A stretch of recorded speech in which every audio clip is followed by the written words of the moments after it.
This is a message to all my supporters of this podcast.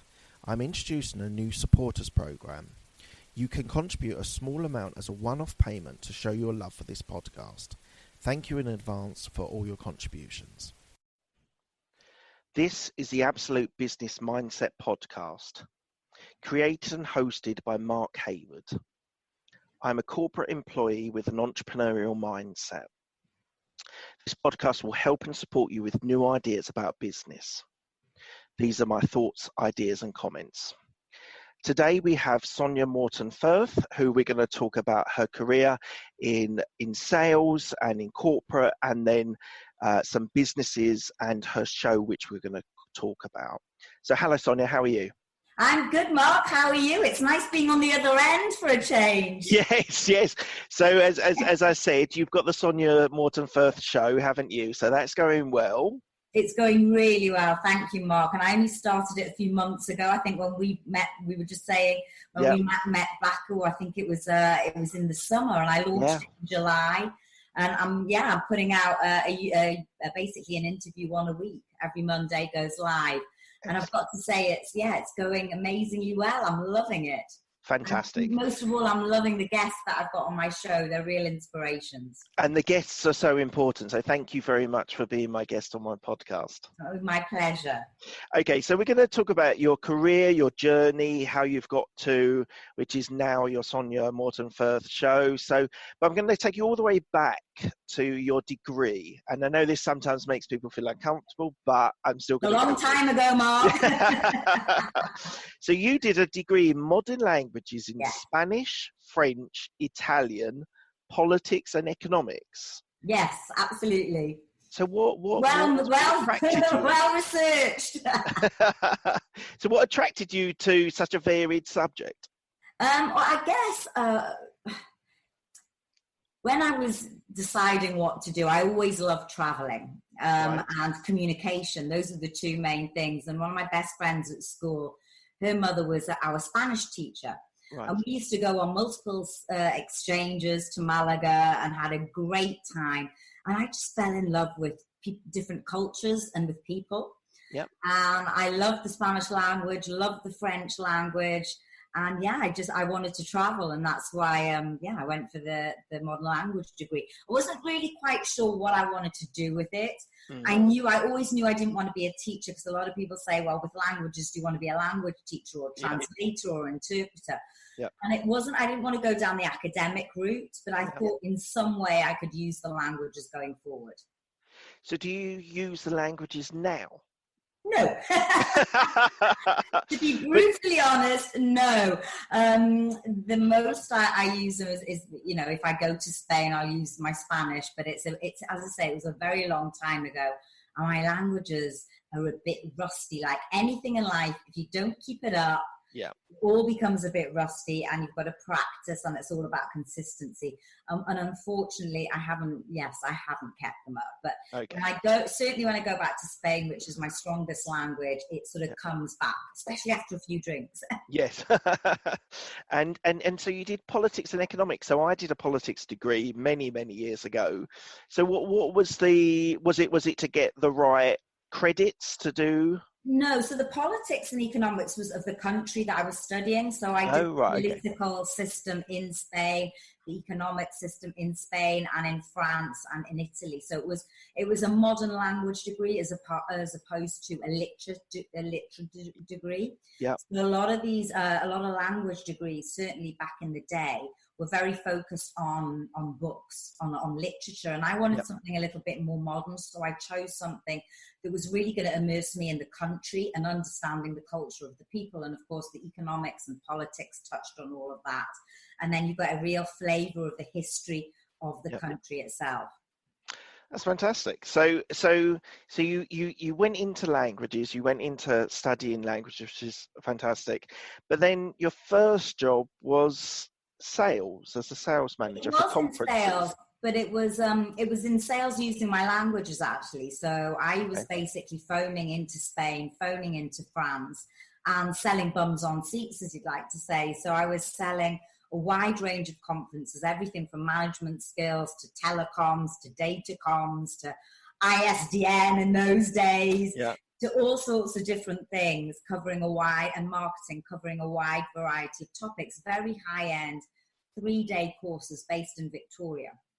And it was fascinating because I got to go on the courses as well. I got to meet the delegates when they came over from the countries and sort of host them at the events. Yeah. And as I say, sit on the events as well. So it was a great first step into life in the corporate world.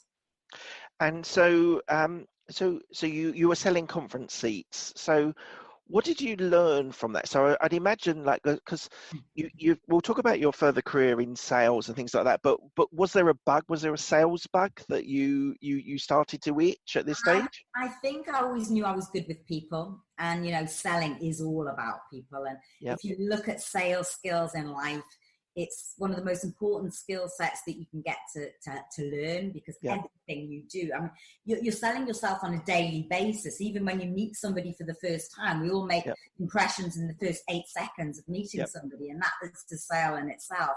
But even just talking to people, and rapport and communication involves sales. Now, sales has evolved very much from when I started out in sales. It was a very hard telephone sales, which I've got to say was the hardest thing in the world. And I look back on those days and think, wow, I did it. I certainly couldn't do it again. I certainly cannot pick up the phone, and would not want to pick up the phone again and sell anything. It is the hardest type of selling. And so was there techniques that you were taught, or you picked up, or you read about on sales? Oh, I mean, we were given so much sales training. In fact, I sort of rose the ranks, and I became a sales manager, and I had my own team as well that I was managing.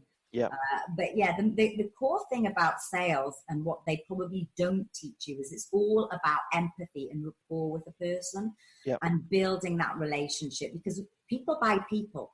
It actually doesn't matter what you're selling. If someone likes you and they want to talk to you, then they're more likely to buy it than somebody that they don't have any rapport with. We've all had the situation, I guess, when you're on the phone to a salesperson and you're actually having a really good conversation, and you feel drawn to buying something from them rather than wanting just to put the phone down. And equally, we've all had the bad salesperson that constantly harangues you, and you're just like, look, call me back another time. So did you aim for a certain type of client, and then if you didn't get a sale, would you move to a different demographic or a different type of client? We were actually given call sheets. So we had it was like the old-fashioned days before databases. I mean, we were just starting on databases. Yeah. We were given old-fashioned printout call sheets, and we used to have to literally go through, ring the number, and ring as many people as we could. Yeah.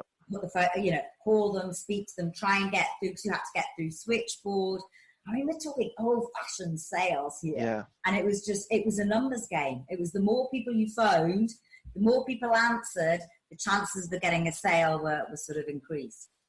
So some of the stuff I do at the moment in my corporate career is based on consultative sales. So it's about building long-term relationships rather than calling 100 people in a day. And that's definitely what I moved to. I mean, I was there in my 20s, and then moved to the financial sector and spent most of my career in the financial sector dealing with high-level sales, which was a consultative sale, and it was all about building and getting repeat business from very high-level people from asset management.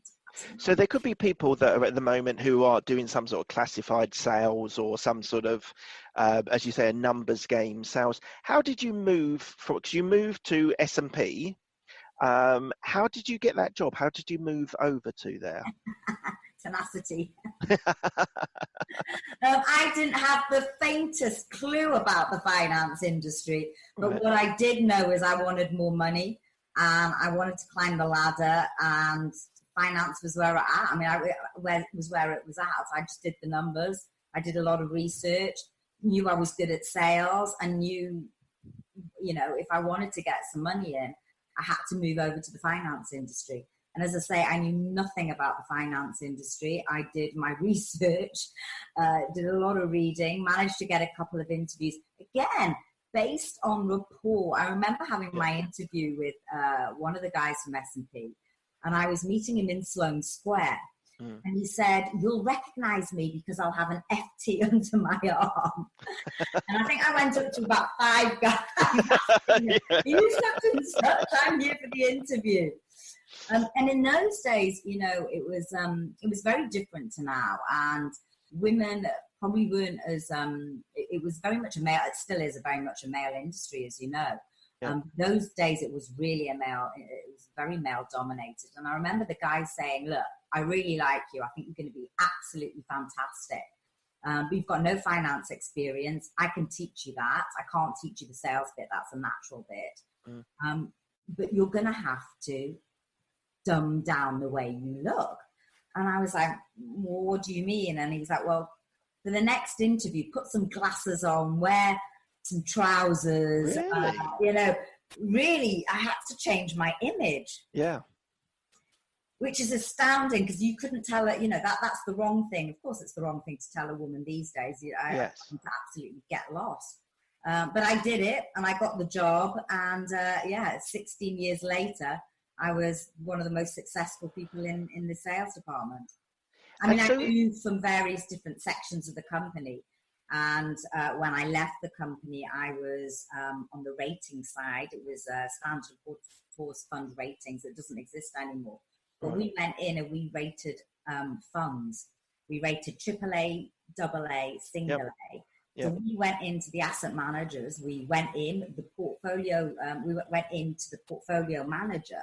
And we assessed their skills, the team skills from a qualitative perspective and a quantitative perspective, and gave them a report and a rating, and they could use that in their marketing material. So my job was very much, when I was going in to sort of pitch for this, was, look, what's your marketing like in these various different countries? Because actually the rating can open up the door if you want to sell your funds in Spain, in France, and with the passports, with the fund passports at the time that were happening, the OICs, it meant that a lot of UK fund managers and US fund managers based here wanted to break into those European domestic markets, and they could do that with a rating. So I had to be very experienced in knowing what the German laws were, what the Spanish laws were, what the French laws were, what the Dutch laws were, what the Scandinavian laws were. Yep.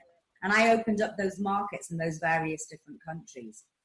So how did you, which is slightly away from sales, how did you perform the qualitative and the quantitative research on each of the companies? Did you go in and ask them the questions, or did you do external research? I didn't. So we had, my job was sales. So we had a team of analysts that were former portfolio managers themselves, and they went in and they performed the due diligence. And so from the sales side, you mentioned just a minute ago about that women are not as a natural fit, let's say, or not maybe not natural fit, but it's more that a lot of women, sales is dominated by men, and I just want to explore that sort of from a female perspective. In the finance industry, it's not in all industries, but in the finance industry, and I'd say still today, because I only left a year ago. I went on and I went to Moody's, but a year ago, up until that point, and of course when I started back in the 90s, it was a very male dominated room. I was very often the only woman in a room full of, say, 10 guys and doing a board presentation, because the level of decision making for the ratings, obviously your portfolio manager's opening the doors and basically telling the secret source of the company, and we had to go in a very high level. But yes, quite often I was the only woman in the room. How did that make you feel as a female in the environment? Did you thrive off of it, or? I did, but I have to say it wasn't easy, and it was literally it was you fought. You had to thrive or die, basically, and the only way to thrive is use your skills as a woman. Now the issue with the finance industry is they try and fox you in to say, well, you've got to be this sort of person, particularly for a woman. So you're either climbing the ladder, which I did, and you're known as a bitch that got to the top, quite frankly, and you're hard-nosed, and you've got to forget the fact that you've got emotions, and as a woman we have much more emotions than men. You've got to hide that, because any little sign of vulnerability and you were looked down upon. We'll be back after a quick break. Hi, I'm Alex, the host of X Health Show. Meet the future of healthcare. Think X-Men, that's X Health. Actual superheroes behind programming living cells to cure cancer once and for all. Tech that detects preterm delivery in seconds, brain-computer interface, or apps that employ AI to match you, your disease, with the best treatment. X Health Show brings to you visionaries who push the boundaries of healthcare from Switzerland, the heart of Europe and the most innovative country in the world. Let me introduce you to their startups. Head to X Health Show, meet the future of healthcare. Happy to greet you there. So did you find that, I just as a sort of, just to explore that a little bit further. So did you find that, because we've known each other, for 3 or 4 months, 5 months, you've always seen someone who's quite expressive, quite open, and sort of quite open to talk about things. Did you find that difficult from, let's say, your natural personality to become, I don't want to put words into your mouth, but like emotionless, or not to express yourself? Did you find that hard? Yes, I did, and I think I hid my true personality for a number of years in order to climb the ladder. So I became the very hard-nosed, unemotional career woman that was extremely successful, won 4 President Circle Awards globally. So I was up there ranked in the global level of sales. You know, we were flown to Florida. I was presented awards in Miami, in Dublin, in New York. And yes, to get to that level, I had to become something that, if I look back now, obviously I didn't know it at the time, but when I look back now, it wasn't really the true Sonya Morton-Firth. But does that recognition help? Because one of the things that I like in my business is for people to sort of tell me I've done a good job, or recognize me, or if you work hard, you're given that sort of recognition. Did you find you continued there, because you were there for 13 years at S&P? Did you find that you were recognized, and that sort of I mean, I was very well respected. Financially, you were done as well. So I was number 1 in the sales team globally. You know, not just the London sales team, but people knew I was, you know, in terms of the overall sales team, and there was a lot of them because we had sales teams in various different countries for the whole of S&P, not just for my division. I was very, very well known. And so what did you enjoy most about that era? Was it the recognition? Was it the challenge? Was it what really drove you to stay there for 13 years, apart from building up on the corporate ladder? Well, look, I'll be honest, the money kept me there for a long time. And you know, you once you have the money and you know money, that's all we're taught. We're taught, you know, a good successful career means you're earning lots and lots of money, and being in sales itself, you were rewarded by commission. Obviously I had a basic salary, but the more you sold, the more you got given. It was more of a reward.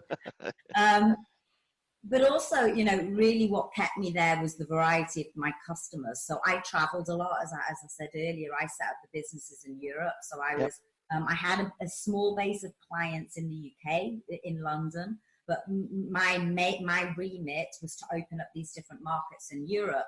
Right. And then later on, I made a big push to the US. So obviously Standard & Poor's is a big US corporate, but we didn't have any representation for fund ratings over in the US. So I was traveling there, and I just went to my boss one day and said, look, this is a fantastic market. Let me do this market. And he said, well, I will, but really you shouldn't, because obviously we've got sales teams over in the US, and if they get a whiff of the fact that you're going over into their territory, they're not going to be happy. But I managed to charm them okay. So I was traveling to New York every 6 weeks. I was traveling across to California. I was traveling to Miami.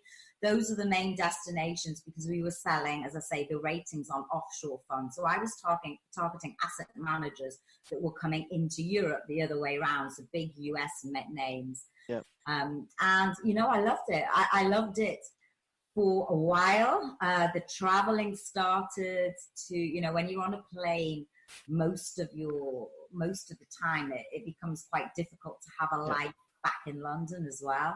Yeah. And I started struggling with that to the point of I went to my boss and I just said, look, this is amazing. I'm making great inroads. This could be so much bigger if I had a team in New York. We had an office in New York. Yep. So I put a business plan together and I said, get me a white card. Let me move to New York and set this team up. And literally 6 months later, and a lot of legal fees, I had a white card in my passport. I packed up my flat in Clapham. I was going to rent it out, and I was having leaving parties left, right, and center. And I was due to go over and set up a team over in New York and start the business there. And then 2008 happened. Right. And S&P were at the center of the crisis, as you know. And literally 2 weeks before I was leaving, my boss had to bring me into his office, and he was practically in tears himself because he knew how much it meant to me. And he just had to say, so sorry, but we've got to pull the job. We're losing clients here in Europe, big names. We need you here on the ground. You're one of our best salespeople. And the last thing we can do is open another division in New York right now when the crisis has just hit. I mean, S&P was heavily looked at, the regulation. Yeah. And there was so much eyes on us that the last thing they could be doing is opening up something that. Well, because your other teams were assessing the AAA or AA or single. They were making judgments on the businesses that were in the UK and the US and in Europe. On the funds themselves. So we were taking judgments, or not really a judgment, but we were assessing the fund. Yeah. So we didn't have anything to do with the mortgage defaults and the AAA and the AA defaults on those, but because it's all Standard and Poor's and it was the same lettering, obviously it was the same business, and we had every financial body on us. They've made films out of us. I mean, I was in the office. Have you seen The Big Short? Yes. I was in the office on Water Street, which is in that film at the time. They were, this film was taken. We were right in the heart of it, and witnessed some. It was a time in history. Yeah. But it was a time in history, unfortunately, that it was just the wrong place at the wrong time. Yeah. But you know what? I look at it now and think it was the best thing that could have happened to me. Well, so my next question was going to be like, what made you leave? Was it the 2008? Was the credit crunch a big driver to you leaving? It was a big driver in that was my big dream. This is what I really wanted. I wanted to move to New York. Since I'd started going there a few years ago, I felt my heart was there. I packed up my stuff here. And then, when they made that decision, I said I'd stay, and I led the team to sort of what we called save the clients here in Europe. Yeah. But they still were expecting me to get on a plane every 6 weeks and, carry on doing what I was doing before, as well as servicing Europe. So they were getting real blood from me at that point. Yeah. And I think over a 6 month period, I was just really reevaluating. Is this really what I want for my life? Right. Do they actually really give a shit? Yeah. Sorry, I hope you don't mind swearing on your podcast. But the bottom line is they don't give a shit. I'd given 13 years of my life, living with my BlackBerry by my bedside, 2 a.m. in the morning, because I covered the state. I'd be on my BlackBerry. I remember Christmas, I was working on this huge deal over Christmas Day, literally, working on this huge deal right up until that moment, working every single hour. Yeah. And in the end of the day, they don't care. I could be lying on my deathbed. Am I going to remember that moment I picked up my BlackBerry at 2 a.m. and answered that email? No, I'm not. And I think, you know, the realization kicked in. It was all started in a holiday. I went to I want to say Antigua. Where did I go? It wasn't Antigua. God, it was the body holiday. I'm trying to remember where it was now. It was in the Caribbean. And I met a life coach there, and I went in and I had a chat to him, and I was going in for hypnotherapy, something completely different. It was part of the package. There was loads of sport. It was a real sporty holiday, the body holiday. Yeah. And we just started chatting, and he said, and he has actually become one of my best friends now. And he said, really, let's sit and talk about this, because you've got so much passion, so much energy. You sure you're doing the right thing? In this corporate job? And I said, no, I feel like I've got another life to live. I really don't know if this is me. And by the end of this hour session and the end of the holiday, I knew that I was, you know, planning my escape, as I call it. And 6 months later, I handed in my resignation. Well, first thing, well done for that, because it's a massive thing to give up a corporate career. You've invested a lot of time into it and a lot of money and effort into it. So I would just say, just well done for doing that. And I wouldn't belittle that decision. I certainly wouldn't sit here and say to anyone, hate your job, just leave. Absolutely not. It's not that easy. There's a lot of things that you need to take into consideration. I mean, first of all, I was walking away from a massive salary, 6-figure plus salary, a huge pension, you know, perks. But not only that, I was walking away from my colleagues that had become my friends. I mean, we had a real community. I mean, we were out drinking nearly every night. Let's face it, we worked in the city. Yeah. And they were my life. You know, that was my life. My clients, my colleagues. Some of which is still very good friends of mine, but yeah, that was it was what I had. It was what I'd spent, as I say, 13 years working towards. So you left and you went into a female fitness business, is that right? So not quite. So my passion was health and fitness at the time. So I was working out with a personal trainer. As you know, city life isn't exactly the most healthiest thing. I met my trainer, Steve, a fellow Geordie. If you're watching, Steve, if you're listening, Steve. And he started me on my road actually to running. I became a runner.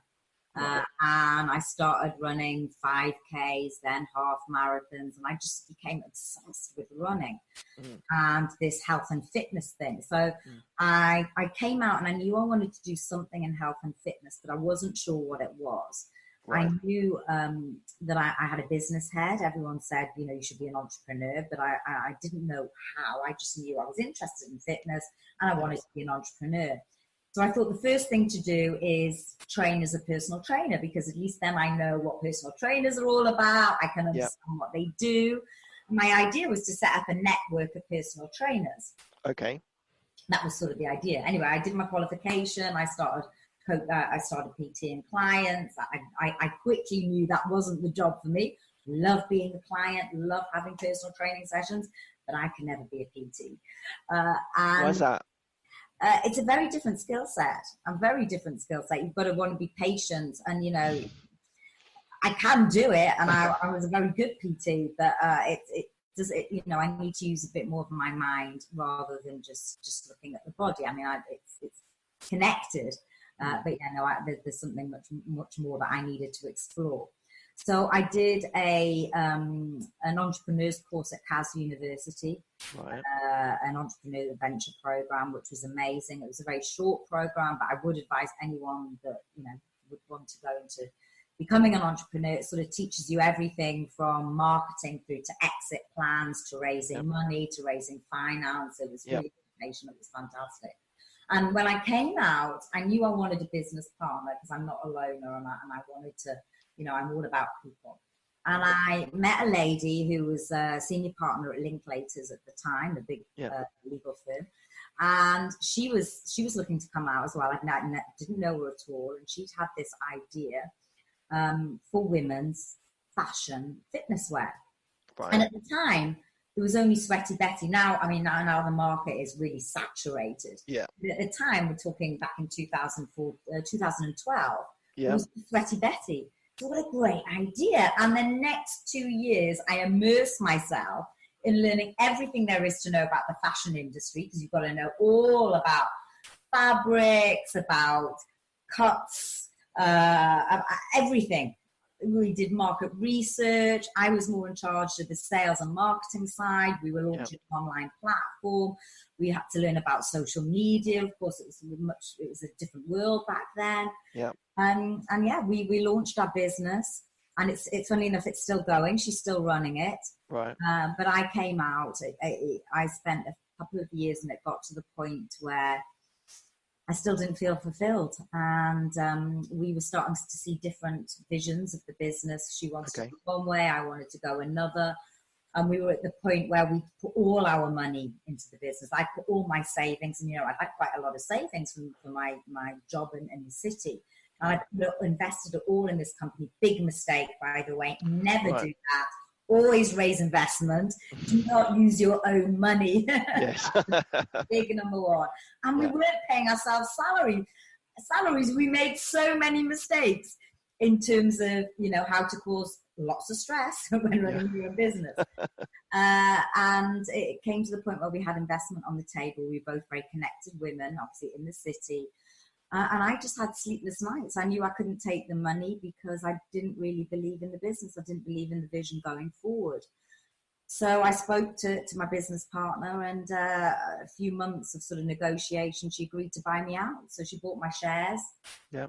And we parted on amicable terms. As I say, she's still running it. And yes, that was that.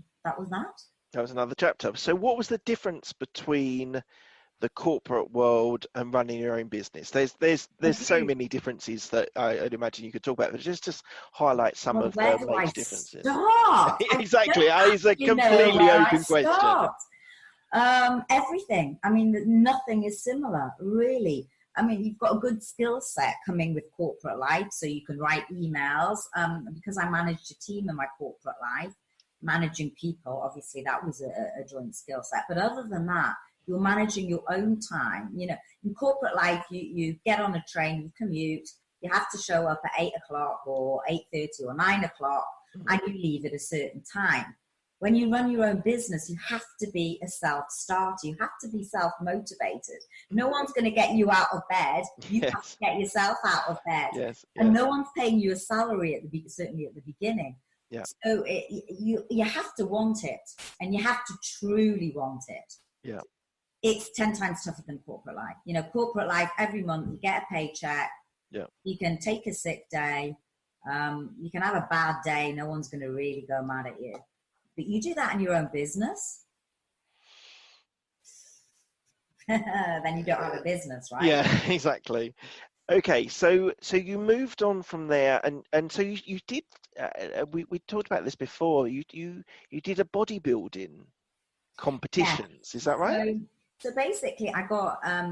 I was still obviously very interested in health and fitness. Yeah. And where I was a runner before, and I was still going to the gym, the ambassadors that were wearing our clothes, because we were running a female women's clothing line for gym gear, were all bikini models. Were basically women that physique competitors that got on stage. We didn't want a skinny sort of catwalk model. We needed somebody that looked like they'd gone to the gym. So, because I was on the sales and marketing side of the business, I was going out, I was recruiting these ladies to wear our clothes. We were sending these clothes to these ladies so they could wear it and show them off with the best bodies possible. And I was just in awe and thinking, my God, if they can do it, I want to do it. Right. And so when I came out of the business, it was just something I really wanted to do. I started competing. And at the same time, I went to my very first Tony Robbins event. Right. I don't know if you've heard of Tony Robbins. Yeah, I think most people on my channel would have heard of Tony Robbins, yeah.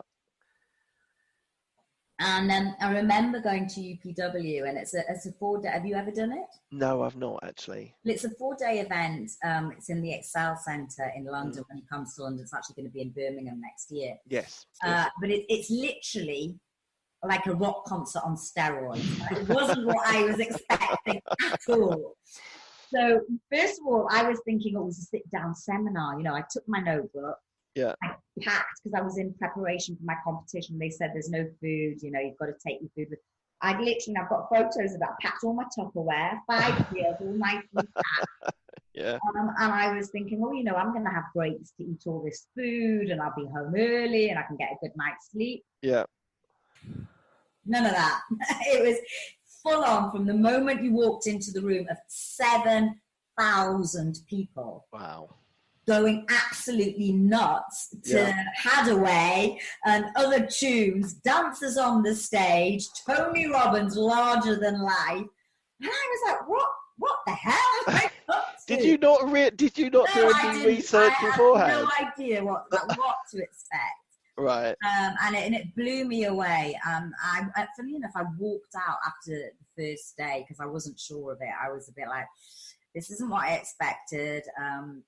Felt a bit uneasy about the hypnotism or some of the things that was going on. And all I knew was I was really hungry and I needed to eat my next meal. But I went back. I went back for the rest of the duration and absolutely loved it. And, it changed the track, changed the course of my life, started me really on my personal development, track, path. And I got through that and I got through my competition as well. But he really gave me the impetus to get on stage in front of loads of people in a bikini and say, I freaking rock, which was something, it's quite difficult to do. And so you did all of this, and then you went back to the corporate world. You went to Moody's. I did. What was the why, basically? Why? Why? Two reasons, really. And I think everything's about timing in life. And at the time, I was running a small entrepreneurs club. As I said, I was doing my bodybuilding. But I was financially, I wasn't in the greatest place. As I said, I'd spent all my savings already. I'd always stayed in very good contact with all my bosses in my life. I believe in never burning bridges. I've always had very good connections and kept very good connections. Yep. And my old boss from S&P had moved to Moody's, and he we kept in touch. And he was taking on a new role there and running a new division. And we met for a drink, and he said, "Look, Sonya, I've got a great opportunity for you. I really would love you to come and work with me in this new role." And it was all about timing. It was just what I needed at that time. And so, I bit the bullet, and I thought, you know what? It's all about divine timing. Opportunities lay themselves in front of you. I believe if something comes in your way, you've got to explore it. And I didn't know for how long I was going to explore it. To be honest, I was there a lot longer than I probably thought I was going to be. But yes, I went back to the corporate land for a further 2 years. And then you went to an executive coach. You did a course. So I came out last year. I came out the beginning. Gosh, where are we now? I came out April last year, 2018. And I wasn't quite sure what I was going to do, but I knew I needed to leave again. And at the time, I was with somebody else. I was with my partner at the time, and we were going to create a business together and do various different things. And he was helping me in certain areas. Unfortunately, that didn't work out. That relationship didn't work. Okay. And so I was left thinking, right, now what? Now what do I do? And I started exploring various ideas. I knew coaching. Obviously, I was surrounded by coaches. I was doing Tony Robbins work. I joined other sort of personal development groups and done some work on myself. And, coaching was calling. And a lot of people said, you thought about being a coach. And actually, with your background, with your corporate background, you could do corporate coaching and actually you could get quite a good wage, or not wage, but charge a good whack. So I did some research, and I did a qualification. Now, first of all, to be a coach, technically you don't need any qualifications. It's an unregulated business, which to my mind is very dangerous, because obviously coaching can really affect somebody. If you're coaching an individual and they're trusting in you, and you don't really have any ability to coach, or you don't know what you're talking about, you can obviously you do a lot of damage, can't you? You can do a lot of damage, absolutely. So I knew I wanted to get my qualification, but there are a lot of coaches out there that just call themselves coaches and literally think that they can coach because they can talk to somebody. Which is the true coaching. Isn't you talking to somebody else? It's them talking to you, isn't it? Exactly, facilitating what's inside them. Absolutely.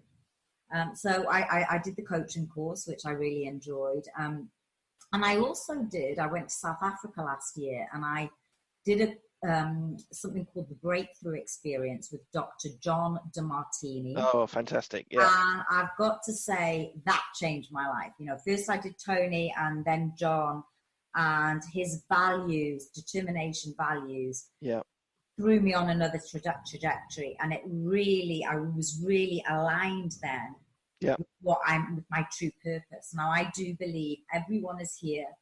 They have a true purpose, and unfortunately it gets buried with all the noise, all the childhood, your family, your expectations that society put on you. And before you know it, you think you should be in a corporate job, 9 to 5, earning lots of money, retiring, and then not knowing what to do and dying. And actually, I honestly believe we've all got something inside us that we're put on this planet to do.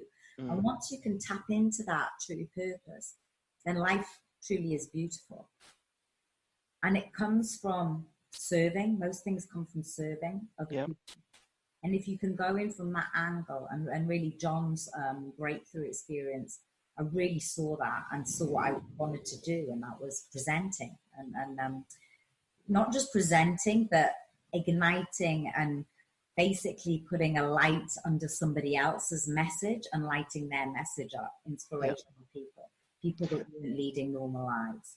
Okay, let's just take a step back before we go too far into your hosting, etc. I just want to explore something on the sort of executive coaching. So your clients, did you find yourself having sales clients? Did you have corporate clients? Did you have entrepreneurs? What was your angle? What was your ability? So at first I thought and the natural progression would be for me to go to the corporate world. Yeah. And, you know, obviously on LinkedIn, I've got loads of thousands of contacts from my corporate career. But I knew that wasn't where I felt my calling. And I tried. I went back into the city a few times and just didn't resonate with me. I didn't want to be put in front of a manager that had been told they needed some coaching to improve their performance. I wanted to be put in front of somebody that wanted to improve the world. Right. So I looked at entrepreneurs, and of course I have had an entrepreneurial life, and that's where I really felt my true calling. I wanted to help entrepreneurs grow, or unlock the potential within them, or if they've been stuck. Quite often people come to coaches when they're stuck, and that can be in any area. It's not business. They think it's business, so they might be stuck in business, but usually it's another reason that they're stuck. And once you delve down deep enough, you figure and you get down to the real reason, and you release that. That's when they can start running their business. Right. Okay. So did you find the coaching rewarding? I'd imagine there's a sense of reward and a sort of someone saying thank you. Extraordinary rewarding. It's amazing to see somebody change and blossom, and actually just everyone has it in them. It's just buried, usually by traumas, by everything. Everything goes back to childhood, about limiting self-beliefs. And all the noise that your mind creates, your negative thoughts that are stopping or preventing you doing stuff that you're meant to really be doing. So unblocking that and releasing that from somebody, or helping them facilitate that, is fucking amazing, quite frankly. And I absolutely, it's rewarding. And anyone that says differently is not a true coach. It's so do you still do that now? So we're going to talk about your show in a minute, but do you still executive coach? I can take on clients. I'm not focused on at the moment because I've got a number of things going on at the moment, which is mainly my show, and I've also become leader of the largest UK personal growth community. So those are the two areas that are taking up most of my time. Okay, so let's get on to the Sonya Morton-Firth show. So what was the inspiration? I remember we talked about this, it must be 4 or 5 months ago, and you were just about to start it. So what was the inspiration behind doing the show? As I say, doing the Breakthrough Experience in South Africa with John DeMartini, he does it all over the world. He does it, in fact, he's coming to London in February. He's got dates in February. He really taps into your values. Now, when I say values, these are not values that most people come out with, like trustworthiness or integrity or, bullshit social norms that I call it. These are your values, and we've all got very different values. And these are the values that, you don't need motivation to do something. You just intrinsically do it because it's part of who you are. You do not need inspiration or motivation to do these things. You automatically do them. So for example, I go to the gym and I don't need motivation to do it. It's just part of who I am. But a lot of people do need motivation to do it. In the same way, a lot of people will read books because they absolutely love books. Some women, it's their children. They want to be a mother, and being a mother is what they really want to do. So what I'm saying is everyone has got different values, and he's got to determine a value, what he calls his value determination process, which is basically a series of 13 questions. And you answer these bizarre questions thinking, God, where is this leading?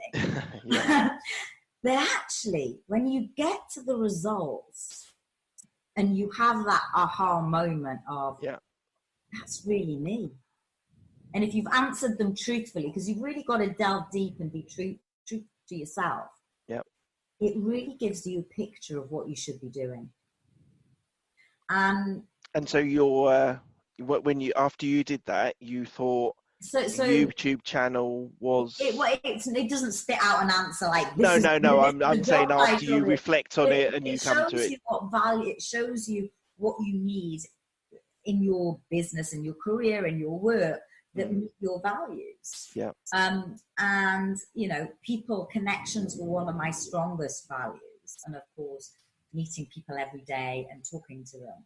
That was as part of my show and a very big part of the show.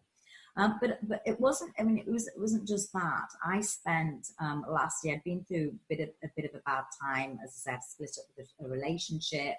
I just left my job. I just moved house after 20 years and arrived where the builders had completely demolished my home. It was awful. I took the builder to court. Blah blah blah. And anyway, I arrived in Richmond, where I now live. And Richmond Park is literally on my doorstep. And I don't know if you remember, Mark, the beautiful summer we had last year. Yes, I still vaguely remember it. And that really saved me. I spent a lot of time in Richmond Park, and I've got to say it was magical. I really turned to meditation and visualization. So I used to sit. There's a few benches there, and just literally meditate, and these visions came to me. And people will say this sounds woo-woo, but I'd done this values work. And these visions were coming to me, and I could see a stage, and I could just see myself sitting on a sofa talking to people. And it was even on my vision board from years ago. I always knew that. I talked to my mum now, and she went, I always knew you'd be a great presenter and interviewer. It's what you should have always done. Why didn't you tell me that at the time? Yeah, exactly. Why didn't you tell me that a little while ago? Yeah, go on. But it was, and it's got to a point where it brought tears of joy to me, because I could feel it in my heart. I could feel this is what I truly was meant to be doing. And when you feel that depth and that emotion, and you have to clear a lot of shit before you go there. Yeah. You can't be full of stress or an anxiety. You've got to really be calm, peaceful.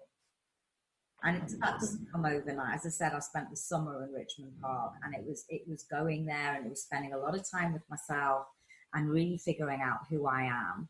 a lot of the coaching course helped around that, because of course you explore who you are as part of being a coach. And, you know, I've got to thank that course. It was amazing. And I remember the title of my essay was, you know, who are you?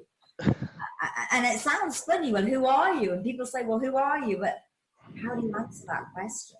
Yeah. And it really did bring me back to who am I? Who is Sonya Morton-Firth?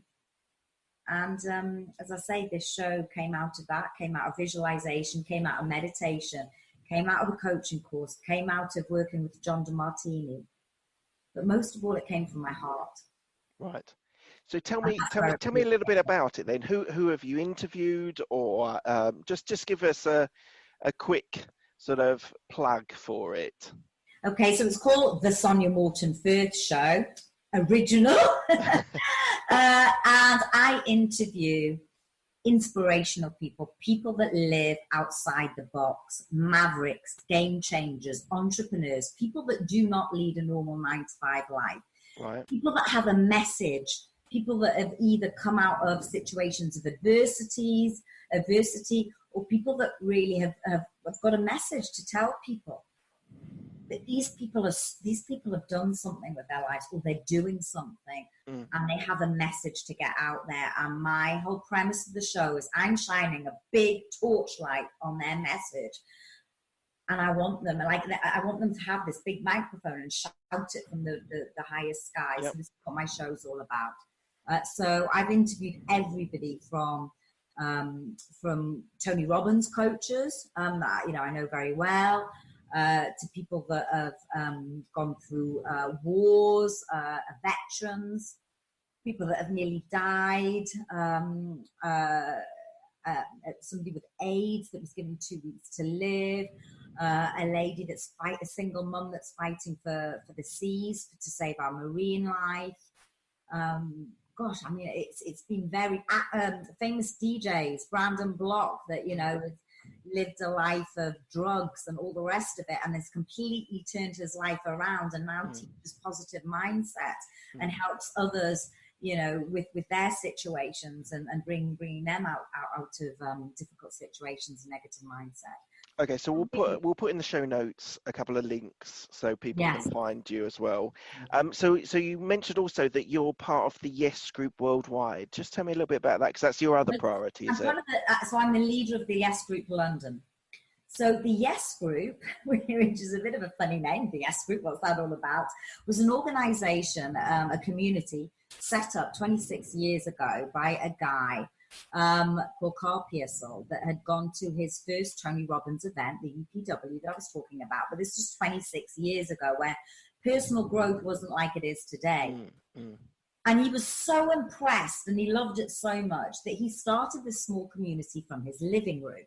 And that community grew, and it grew over the years to the point, at one point they had 600 in the room, not in the room, in a massive hall. Right. And now we're at what it is today, and we meet every last Wednesday of the month. At the moment, we meet in the Holiday Inn in Russell Square, and we usually have 2 speakers on stage that are there to inspire, motivate, and give value to our audience. And our audience are people that are members, or you can come just for one night and just pay on the night.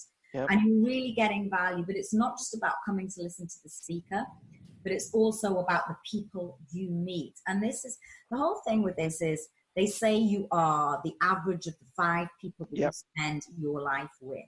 Yep. And this is a community that really uplifts you. So if you think majority of people spend their time either in toxic environments, such as the corporate world, where let's face it, it's not the most positive and uplifting, or they're surrounded by families that are quite draining or negative people. So this is a place you can really share your goals, your dreams, and no one, absolutely no one in that room is going to say the words "you can't," because you can, and we will help you as a community get to the goals and the dreams that you have. And we've got a various number of joint venture partners where we offer various different days. We offer NLP training, we offer stage speaking training. We've now got John DeMartini, but it all came off the back of Tony Robbins. So a lot of this is, is a lot of things Robbins says as well. That's very interesting. So also, if you want to send me some links about that as well, Yes, I'm happy to I put that in the show will. notes as And well. you should come along. I should, Come yes. along. It's actually Wednesday the 27th is the next event. Wednesday the 27th. We've got a great speaker, JP de Villiers. He's one of the world's most renowned coaches, and he's just had an awful experience, a near-death experience, and he's going to be talking about his coaching and how he overcame that. So he's going to be doing a talk. I'm going to be interviewing him on stage as well. So okay, well, I'll look it up. If I'm available, I would love to come along. It sounds a very inspiring place to be. Okay, so we're coming towards the end of the interview. I've got a couple of quick fire questions. Now, they don't necessarily need quick fire answers, but they're sort of quick fire questions. So there's a few of them. So what was the best decision that you made in your career life? To leave corporate world.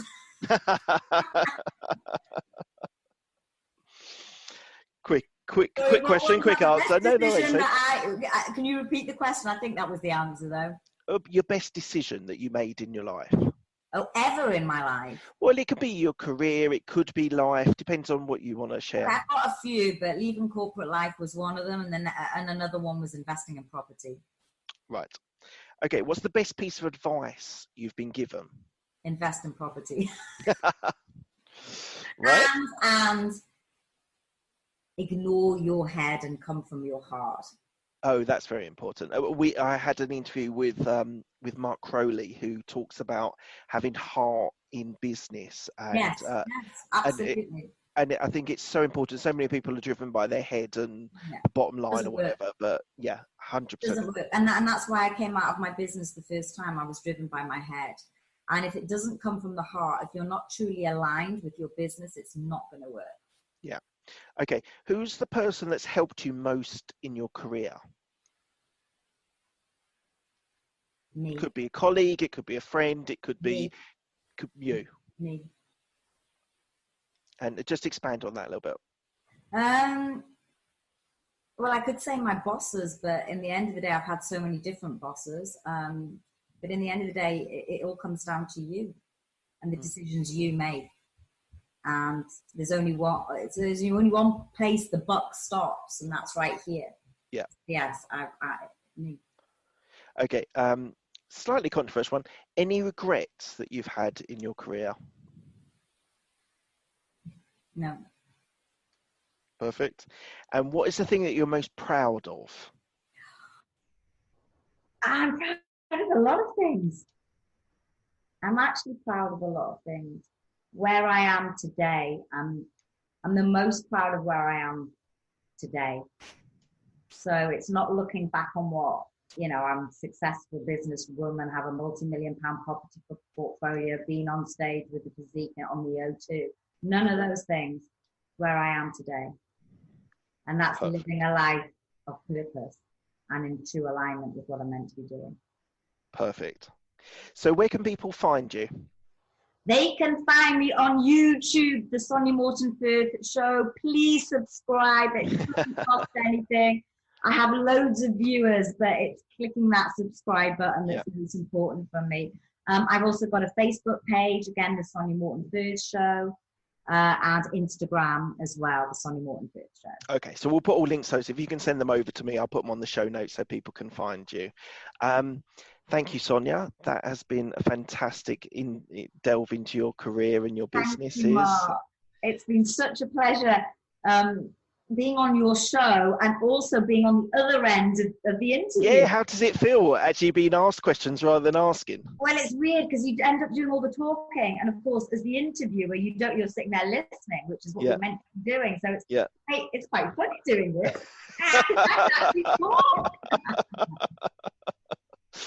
Okay, well, thank you, Sonya. Thank you so much for your time.